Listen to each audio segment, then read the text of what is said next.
సరే ఇప్పుడు గంజాయి దొరికింది, గంజాయి కాల్చుతున్నారని అన్నారు గానీ, ఎంత దొరికింది? ఎవరి దగ్గర దొరికింది? ఇది ఎక్కడి నుంచి వచ్చింది అని అనేసి దేన్ని కూడా మనకు డీటెయిల్డ్‌గా ఎక్స్‌ప్లనేషన్ చేయలేదు.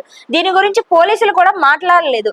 కానీ మీడియాలో అంతా ఇంత అని కాలిక్యులేషన్స్ ఏస్తూ కూడా కొన్ని వీడియోస్‌ని బయటికి అందరికి కనిపించేటట్టుగా చేస్తున్నారు. అంటే ఈ రకంగా చూసుకుంటే సెలబ్రిటీస్ అంటే ఏది మాట్లాడినా పాపులర్ అయిపోతుంది. వీడియో బయటికెళ్ళిపోతుంది అన్న ఒక ఉద్దేశంతోనే అక్కడ నిజమేంత, వాస్తవం ఎంత అనేది పట్టించుకోకుండా ఇలా మాట్లాడే వాళ్ళని ఏం చేయాలంటారు? ఏమండి అసలు ఏమన్నా జరిగింది అంటే నిప్పు లేదు పొగరాదు అంటారు. అక్కడ ఏదన్నా ఒకటైతే ఇన్సిడెంట్ అయితే జరిగింది కదా, దాన్ని చిల్లులు పలవలు చేసి మాట్లాడటం, ఇట్లా వాళ్ళకి వ్యూస్ కావాలి కాబట్టి రకరకాలుగా చేస్తారు. మీడియా కూడా ఇప్పుడు ప్రజెంట్ ఇప్పుడున్న పరిస్థితుల్లో మీడియా అంతా అలాంటి. కానీ అక్కడ ఏం జరిగింది అనేది ముఖ్యం. ఇప్పుడు అక్కడ గంజాయి దొరికింది అనేది ఎవరు అనట్లేదు. పోలీసు వారు కూడా ఎవరు, ఒక అతను మాత్రం గంజాయి ఆల్రెడీ కన్స్యూమ్ చేస్తున్నాడు, అది కూడా బయట ఎక్కడ చేసి వచ్చాడు అన్నట్టుగానే వాళ్ళు చెప్పారు. కానీ గంజాయి దొరికిన వాళ్ళు ఎక్కడ ఉందా? ఏంటంటే హుక్కా ఒకటి, అక్కడ హుక్కా ఉందని ఒకటి, హుక్కా కూడా ఏంటంటే అక్కడ బ్యాన్. ఎందుకంటే హుక్కాలో కూడా చాలా రకాలు ఉంటాయి. దానికి సంబంధించి హుక్కా ఒకటి బ్యాన్. తర్వాత అక్కడ విదేశీ బ్రాండ్ మందు బాటిల్ అది ఒకటి ఉంది. తర్వాత డీజే ఒకటి. ఈ మూడింటి మీద బేస్ చేసుకొని పోలీసు వాళ్ళు అక్కడ కేసు ఫైల్ చేయడం జరిగింది అక్కడ. దీనిలో ఇప్పుడు ఆమె వీడియో ఒకటి షేర్ చేసింది ఆమె పర్సనల్ గా.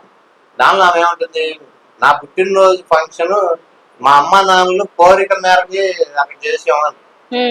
వాళ్ళ అమ్మా నాన్నని కూడా ఇందులో లాగడం రకంగా ఏంటంటే చాలా మంది ఏమంటున్నారు, ఏం భక్తి పాటలు పాడి చాలా ఆ ఈషా ఫౌండేషన్ ఏదో దానిలో శివరాత్రి రోజు భక్తి పాటలు, శివుడి పాటలు పాడింది. దాని మీద వచ్చిన ఒక రకమైన పాజిటివ్ వైపు ఆమె పట్ల భక్తి పాటలు పాడింది. ఒక దెబ్బకి వీళ్ళ మందు పార్టీ పుట్టినరోజుకి ఫాదరు మదరు వీళ్ళందరూ బంధువులు వీళ్ళతో ఒక మందు పార్టీ రిసార్ట్ ఏర్పాటు చేసిందంటే మన కల్చర్ ఏంటి? మనం ఏం చెప్పదలుచుకున్నాం సమాజానికి?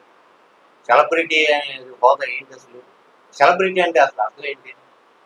సెలబ్రిటీ అయితే నీవు మందు పార్టీ చేసుకొని ఒక రిసార్ట్ లో డీజే సౌండ్ పెట్టుకొని చేసుకోమని ఎవరు చెప్పాడు? మీ ఇంట్లో మీరు చేసుకోవచ్చు కదా, పబ్లిక్ ప్లేస్ కదా. ఒక వాడు చేసిన రిసార్ట్ ఏదో అది పబ్లిక్ ప్లేసే అవుతుంది, మీ ఇల్లు కాదు. మీరు సెలబ్రిటీ హోదా అని చెప్పి నువ్వేమన్నా చేస్తే చెల్లుతుందా? అది మీకు ఫారెన్ బ్రాండ్లు కానీ అవి ఆ మాత్రం కూడా నాకేమీ తెలియదంటే మరి సెలబ్రిటీ హోదాలో చాలా పార్టీలు వెళ్ళుంటుంది కదా. వెళ్ళున్నప్పుడు అసలు ఈ కల్చర్ అనేది తెలుసు కదా. తెలిసినప్పుడు మనం ఎట్లా ప్రవర్తించాలి, ఏం చేయాలనేది కూడా నాకేమీ లేదు. అంటే పుట్టినరోజు ఫంక్షన్ చేసుకుంటే ఇటువంటివి ఏమి నాకు రూల్స్ రెగ్యులేషన్ తెలియవు. అంటే నువ్వేమన్నా పుట్టి 4 ఏళ్ళు అయింది, 5 ఏళ్ళు అయింది, 5వ పుట్టినరోజు 10వ పుట్టినరోజు, చాలా ఏజ్ ఉంది కదా. అంటే ఇప్పుడు అమ్మా నాన్న ప్లస్ వీళ్ళందరం చేసుకొచ్చి మేము మందు పార్టీ చేసుకుంటున్నాం అంటే నీ కల్చర్ గురించి అసలు నీ ఒపీనియన్ ఏంటి? అది మన సాంప్రదాయమా? కాదు కదా, అవునంటారా?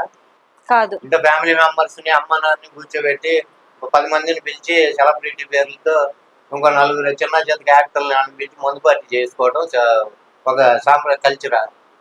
మరి దాని గురించి మాట్లాడుతుంటే ఆడ గంజాయి గంజాయి గంజాయి అంచాడు, గంజాయి దొరికింది దొరకలేదు వదిలేద్దాం.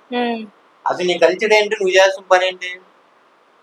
నువ్వు శివుడి పాటలు అవి పాడి చేసేవేమో ఇట్లాంటి పనులు అని అంటారా? గబుతున్నా అంటారా? మరి అన్నప్పుడు నువ్వు భరించాలి. నువ్వు ఇవి చేసేటప్పుడు నువ్వు భక్తి పాటలు పాడుకుంటూ మందు పార్టీలు చేసుకుంటూ అక్కడ డీజే పెట్టాల్సిన పరిస్థితి నీకేంటి అసలు? డీజేలు పెట్టేది న్యూసెన్స్ కేసు కదా. చుట్టుపక్కల ఉన్న వాళ్ళకి అంత లౌడ్ స్పీకర్లు పెట్టి డీజే పెట్టాలంటే ఇప్పుడు వినాయక చవితి పందిళ్ళు వేస్తారు. వినాయక చవితి పందిళ్ళు వేసి ప్రతి ఒక్కడు పోలీస్ పర్మిషన్ తీసుకోవాలో వద్దా? తీసుకోవాలి. అది అందరికి తెలిసిందే కదా. తెలుసు. మరి నీకు అది డీజే పెట్టాలంటే పర్మిషన్ ఉండాలని ఆ మాత్రం ఇంక జ్ఞానం లేదా?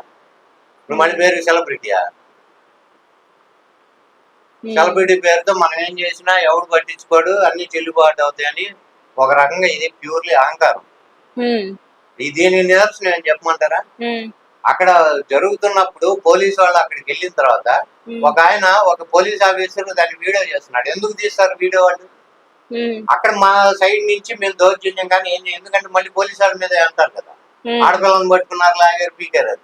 దానికి అఫెన్స్ గా ఉండటానికి డిఫెన్స్ గా వీళ్ళు అక్కడ జరిగింది మొత్తం వీడియో తీయడం ప్రయత్నిస్తే నువ్వు వీడియో ఆపు నడుస్తుందా లేదా? మనం క్లియర్ చూసామా? అది ఓ పోలీస్ ఆఫీసర్ పట్టుకొని నువ్వు అని మాట్లాడటం సెలబ్రిటీయా? నీకేమాత్రం గౌరవ మర్యాదలు ఉన్నాయా? ఒక పోలీస్ ఆఫీసర్ వచ్చి పోలీస్ వాడు వాడి డ్యూటీ భాగంగా వస్తే వాళ్ళని అడ్డుకుంటే అది కూడా క్రైమేగా, అది కూడా తెలియదు నీకు. మందు బాటిల్ తెచ్చి పెట్టుకోవడానికి పర్మిషన్ తీసుకోవాలని తెలియదు నీకు. ఒక పోలీస్ ఆఫీసర్ డ్యూటీని అడ్డుకోవటం అది నేరం అనేది కూడా తెలియదా? తెలిసే తెలియదా? మరి ఇన్ని బొక్కలు మన దగ్గర పెట్టుకున్నాం, వీడియో పెట్టేస్తే సరిపోయిందా? కొన్ని వీటి గురించి ఏమైనా మాట్లాడిందావా? నేను వీడియోలో పొరపాటున ఏదో పోలీస్ ఆయన్ని ఇట్లా నువ్వు వీడియో ఆపు నడుస్తుందా? ఇప్పుడు మీరేం చేయలేదండి, పోలీసు వాళ్ళు కాబట్టి ఇప్పుడు వచ్చారు, ఇట్లా వీడియో తీసుకుంటూ వచ్చారు, తీసుకోమంటాం. మా వీడియోతో పాటు మీరు కూడా వీడియో తీసుకోండి అంటాం. అవునా? ఈ టాపిక్ మీకు కూడా కావాలంటే తీసుకోండి. నువ్వు ఆపు అని ఎందుకంటావు? నువ్వు అనే మాట ఇంటది. పోలీస్ ఆఫీసర్ ఎదురు కనబట్టలేదా? నువ్వు అని మాట్లాడితే గౌరవం లేకుండా. దాంతో నువ్వు ఆపు అని ఎందుకు ఆపాలి అని నువ్వేదో అక్కడ చేయకుండా పని చేస్తున్నట్టే కదా అర్థం. మరి ఇట్లా కదా ఆలోచించాలి. మరి మీరు ఎందుకు అంటే లేడీస్ అని సపోర్టా, లేకపోతే సెలబ్రిటీ కాబట్టి ఏమన్నా చెల్లుతుంది చేస్తే అనే ఉద్దేశమా? లేకపోతే మందు దాగకూడదా? మేము మందు దాగు పర్మిషన్ తీసుకొని దాగా ఎవడొద్దు అన్నాడు? డీజే పెట్టుకో, పర్మిషన్ తీసి పెట్టుకో. వినాయక చవితి పందింట్లో ప్రతివాడు అక్కడ మీకు ఎంత చలానా కట్టి పర్మిషన్ తెచ్చుకుంటారు. అది మాత్రం తెలియదా? విదేశీ మద్యం తెచ్చుకొని ఇక్కడ కన్స్యూమ్ చేయాలంటే మీరు ప్రైవేట్ ప్లేసుల్లో, ఎక్కడ పబ్లిక్ ప్లేసుల్లో అన్నా, పబ్లిక్ ప్లేస్ అంటే రోడ్ల మీద ఎవరు అనుకోండి, ఇట్లానే రిసార్ట్ ఇంట్లో ఏదైనా ఫారెన్ బ్రాండ్ తేవాలంటే ఎక్సైజ్ వాళ్ళకి 8,000 రూపాయలు మీరు అక్కడ ఫీజు కట్టి తెచ్చుకోలేదు పర్మిషన్. 8,000 రూపాయలు ఫీజు ఉంటుంది. కానీ ఇవేమీ తెలియదు మీకు. పోలీసు వాళ్ళ మీద దురుసు పవర్ తెచ్చుకుంది తెలుసా?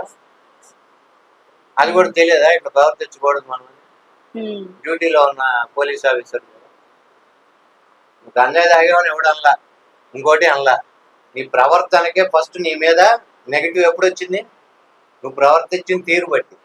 అలానే వాళ్ళు వస్తే గబా బాత్రూమ్ నుంచి వెళ్ళిపోయి పారిపోవడానికి ప్రయత్నించడం, అది కనబడింది కదా మనకి. ఎందుకు పారిపోవాలి?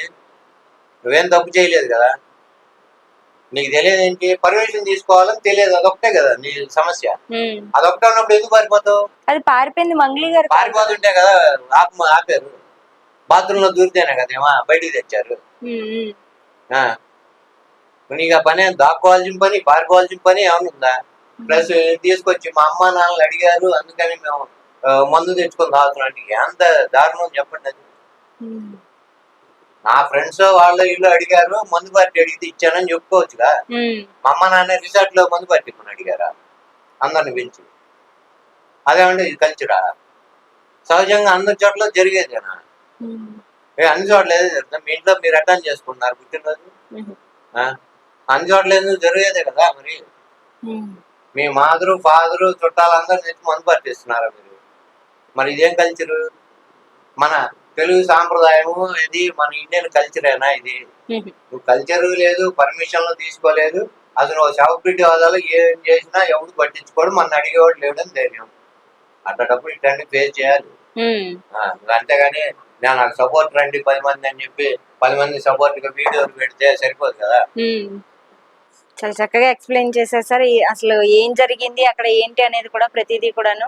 Thank you so much sir. ఈ వీడియో వల్ల అక్కడ ఏం జరిగింది అనేది కూడా చూసే వరకు కూడా అర్థమైందని అనుకుంటున్నాను. అండ్ ఏది ఏమైనప్పటికీ మీకు వీడియో నచ్చినట్టయితే కనుక ఖచ్చితంగా ఛానల్ సబ్స్క్రైబ్ చేసుకోండి, వీడియోకి ఒక లైక్ కూడా చేయండి. ఇలాంటి మరెన్నో ఇంట్రెస్టింగ్ టాపిక్స్ రావాలి మీ దాకా అంటే ఫస్ట్ మీరు సబ్స్క్రైబ్ చేసుకోవడం మాత్రం అస్సలు మర్చిపోద్దు. అండ్ మరోసారి మరో కొత్త వీడియోతో మీ ముందుకు వస్తాం. అంతవరకు సెలవు.